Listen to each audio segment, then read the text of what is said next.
des biens, je sais pas moi, des grandes maisons, etc. C'est ça le bonheur. Je dis que non. Mais monsieur Médio, être égoïste ne veut pas forcément dire être matérialiste. Mais égoïste, c'est un vice. Être égoïste, c'est un vice. Je suis d'accord. Oui, mais ça ne veut pas dire qu'on est matérialiste. Oui, on l'est. Parce que vous ne voulez pas partager avec les autres. Il y a cette notion de moralité publique qu'il faut avoir. C'est vrai. Vous voulez garder pour vous tout seul. Martin Médio, c'est vrai que cela a été dit par ailleurs. Il y a de la honte, c'est Albert Camus qui le dit, il y a de la honte à être heureux tout seul. Je suis d'accord. Mais bien sûr. Mais de là a dit que de façon surtout dans un pays où les gens sont en majorité pauvres, n'est-ce pas? Vous n'allez pas faire afficher une richesse criarde. On peut être déçu sur un tel comportement, mais dit qu'il n'est pas heureux de façon durable, il y a matière. Mais il ne faut pas justement tolérer ce comportement-là. Nous ne le tolérons pas, nous le constatons. C'est ça la moralité publique. Ça existe, mais il ne faut pas le tolérer.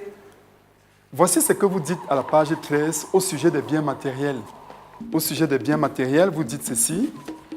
Ils ne proviennent pas uniquement des salaires qui rémunèrent un travail classique, mais souvent de la corruption, des détournements de deniers publics et du grand banditisme à col blanc, de la prostitution, d'une manière générale, de la dépravation des mœurs. Oui.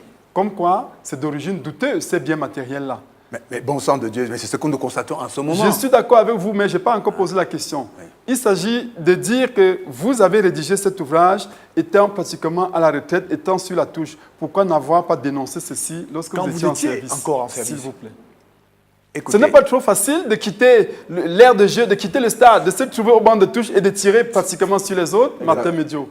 J'aimerais vous rappeler que je suis bâtisseur d'une chapelle dans mon village. J'étais encore au gouvernement, n'est-ce pas? En format 4, je l'ai bâti en avril 1997. J'étais encore membre du gouvernement. Vous y avez dénoncé un fléau? Mais bon sang, si c'était tout simplement un signe pour montrer la réalité de l'existence de Dieu et que, de ce fait-là, nous ne devons pas abuser de la situation qui puisse soit de nature à appauvrir notre pays. Point.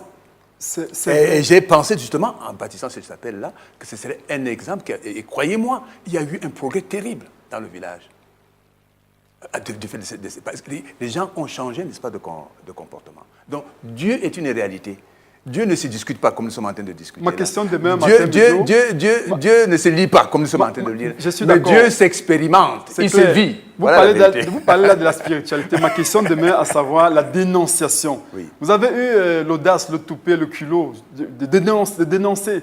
C'est une très bonne chose. Mais vous n'avez proposé aucune solution. Ils ont détourné de l'argent. Vous avez dit. Ça veut dire que leur argent était d'origine douteuse.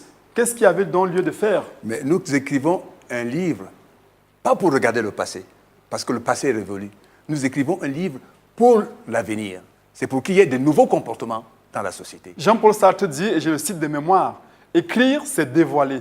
Et on ne peut dévoiler qu'en projetant des changements, c'est-à-dire en suggérant des solutions. » Vous n'avez rien suggéré. En proposant des solutions. En accédant au développement spirituel. Sur la base en recherchant l'Esprit de Dieu que nous avons en nous. Voilà la solution. Qu'on le trouve et que nous vivions, n'est-ce pas, en harmonie avec l'Esprit de Dieu. C'est la solution.